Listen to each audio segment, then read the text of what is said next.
Hello and thank you for tuning in to my presentation for the ICCE 2020 OSU Chapters Copery Booth's presentation.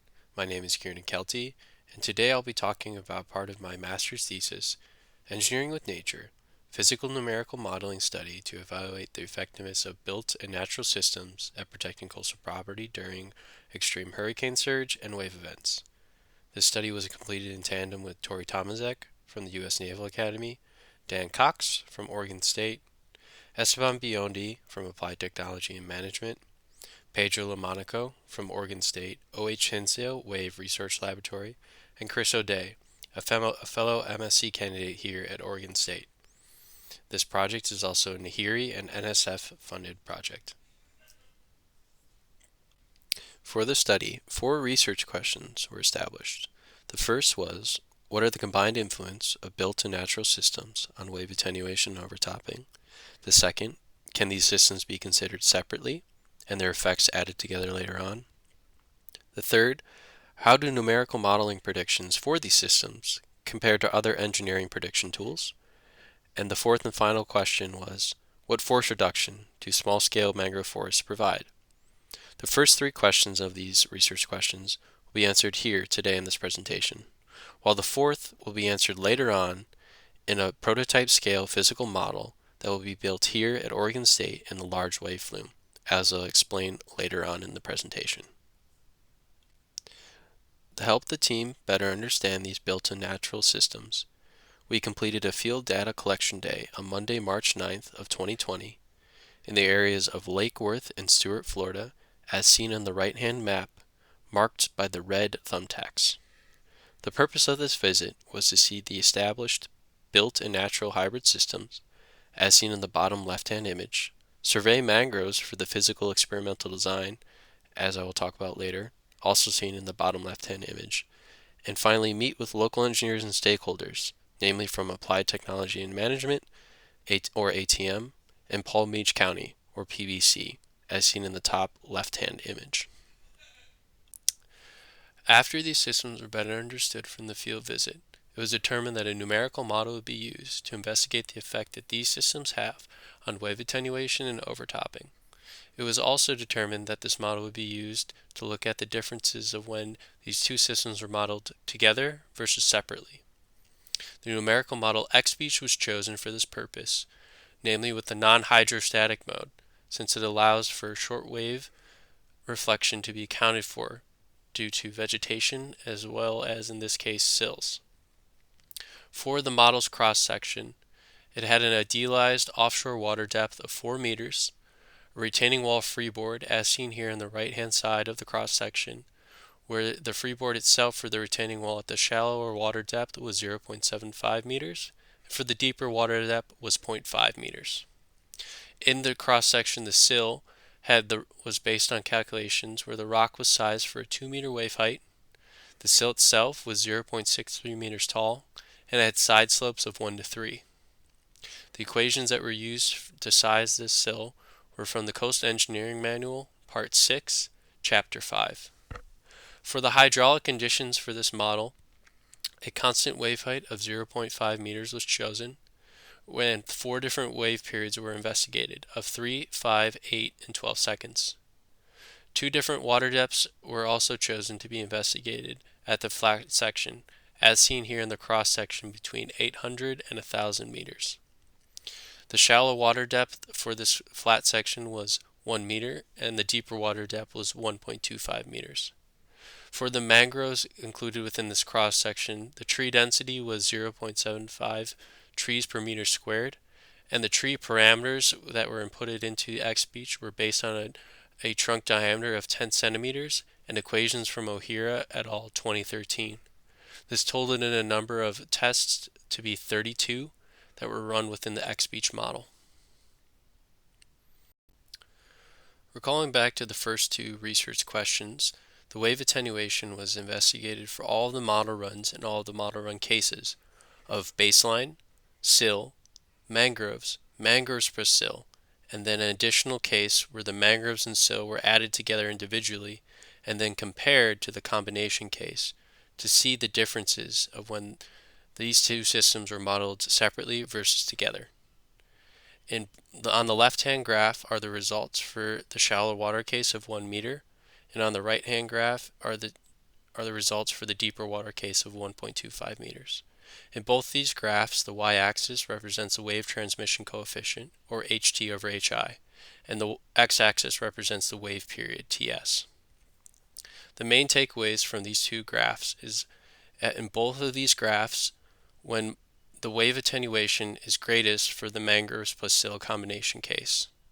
And secondly, when these two systems are modeled together versus separately, there is not too much difference seen within the model. However, when the water depth is deeper, there is more variation seen. As seen here, there is an average difference on the right-hand side of 22%, while in the shallow water case, the average difference between the mangroves plus sill when modeled together versus when modeled separately and then added together had an average difference of 10%. Furthermore, the XBeach results were also compared with pre-existing engineering prediction tools for both the sill and the mangroves.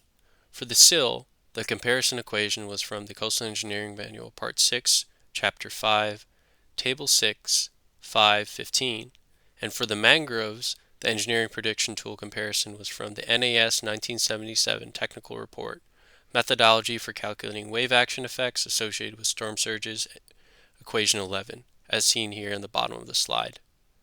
In both these graphs, like the previous slide, the left-hand side represents the results for the shallow water case of 1 meter, and the right-hand side represents the results for the deeper water case of 1.25 meters. In both these graphs, the y-axis again is the wave transmission coefficient, ht over hi, and the x-axis is the wave period, ts. In the left-hand side, you can see that the average difference between the sill cases, represented in black, is about 3%, and for the mangroves, represented in green, is about 6%. However, when you jump to the deeper water case, that average difference jumps for both of the cases, where the average difference seen between the sill, between the model results and the engineering equation results from the Coastal Engineering Manual, is about 20%, and for the mangroves it's about 11%. Thus, coming to the same conclusion found in the previous slide, that for shallower water depths, the engineering prediction tools and the model results are more closely correlated than at deeper water depths. Moving on to the model results for overtopping, the mean overtopping discharge QX was taken at a cross-flow location of 1,000 meters, as seen in the left-hand graph, indicated by the red circle. This mean overtopping discharge was taken for all 4 different cases of baseline mangroves, sill, mangroves plus sill, and mangroves plus sill added together individually after modeled, as seen in the right-hand graph, for all of the wave period conditions of 3, 5, 8, and 12 seconds. In this graph on the right-hand side, for the deeper water depth of 1.25 meters, the y-axis represents the mean overtopping discharge QX in liters per second per meter, while the x-axis is again wave period in t in seconds. As seen in this graph, both the sill, mangroves, and mangroves plus sill system all effectively reduce the overtopping discharge seen within the model.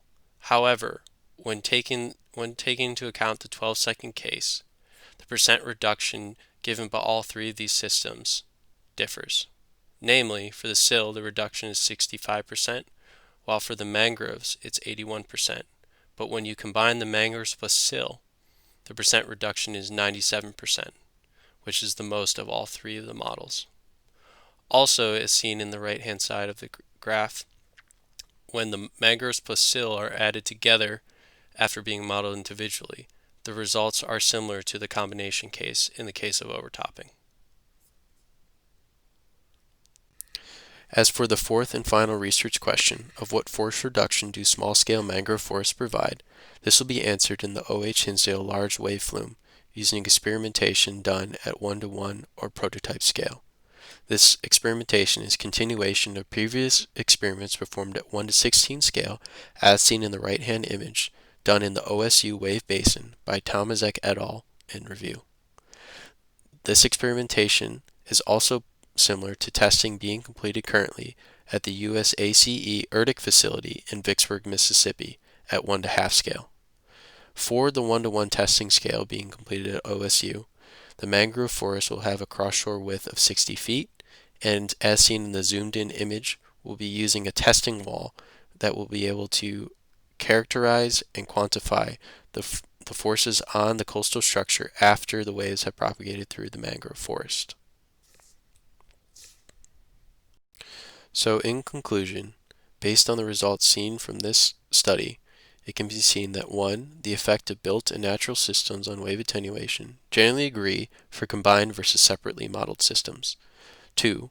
Model results for combined versus separately modeled systems are more closely correlated for shallow water depths. 3.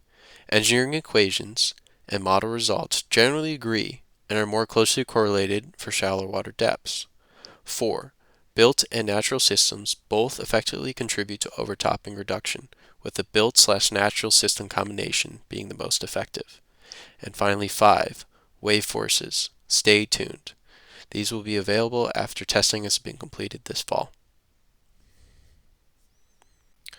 I would like to acknowledge the following NSF project numbers for funding for this presentation, as well as the planned physical experiments at prototype scale, as well as noting the references that I have used for this presentation. Thank you for listening, and if you have any questions, please contact me at my email on the title slide of this presentation. Thank you.